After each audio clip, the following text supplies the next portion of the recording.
name's Teena Gade and I'm a simulation engineer here at Stellantis Motorsport, and you're joining me in the workshop here today where we build the Formula E cars.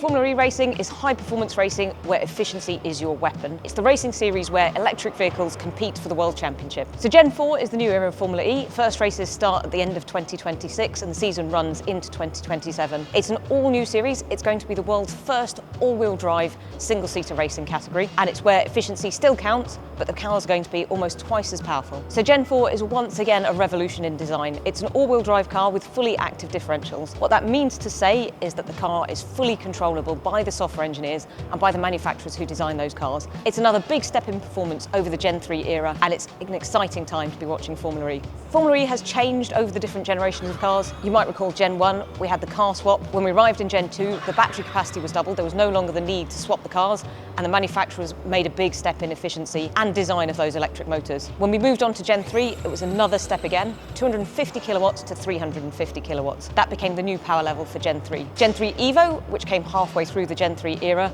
allowed all-wheel drive in certain situations, and now in Gen 4, it's a full all-wheel drive car, high-performance vehicle, completely software controlled by the manufacturers. So Gen 4 is once again still an efficiency race, but the cars take a major step forward in performance. The all-wheel drive, the full software freedom, these are the highest performance race cars now out there. It is going to be the first all-wheel drive single-seater race series. That is a big step for Formula E. So this technology is more road relevant than ever. All-wheel drive, fully active differentials, this is a true high-performance vehicles, and Formula E still maintains its sustainability credentials. It's still an efficiency race. We're still looking to be the most efficient race series on Earth. So for Gen 4, we take a step up in performance. In deployment, it's 600 kilowatts. In regen, it's 700 kilowatts. That means we've got new specification front and rear powertrains. Inside those powertrains, each axle has a fully active differential. That's a huge step up in vehicle performance.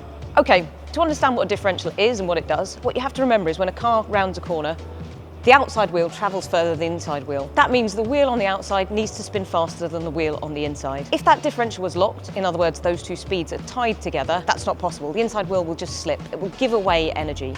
A limited slip differential, which is a mechanical, very passive differential, allows some difference between those two speeds. A fully active differential is the next step up. This is basically the vehicle software looking at the states under each tyre in time and judging how much power to apply to each side and allowing a much bigger or smaller speed differential to maximise the performance of the car. The Gen 4 era also brings complete software freedom for the teams.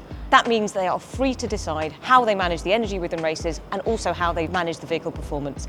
In other words, what the driver demands and how the vehicle responds is completely down to the teams. The Gen 4 era will feature two new aerodynamic packages. A high downforce package that's going to be used for qualifying when the car's in its full 600 kilowatt, that's 800 horsepower capacity, and a low downforce package for efficiency that we'll be using in the races. That's when the car is in its 450 kilowatt configuration. Finally, Gen 4 will also have new tyres. There is going to be a wet weather specification tyre and a dry weather specification tyre. It's a new high-performance tyre supplied by Bridgestone. Gen 4 will still carry the crown of being the fastest car from a standing start, but unlike the Gen 3 car, which was the fastest car 0 to 100 kilometres an hour, this will carry on all the way through to 200 kilometres an hour. Citroën has a very exciting history of high-performance vehicles. So with the all-wheel drive performance and fully active differentials, that's very much the DNA of the Citroën brand. Historically, rallying was a pressure test for road vehicles.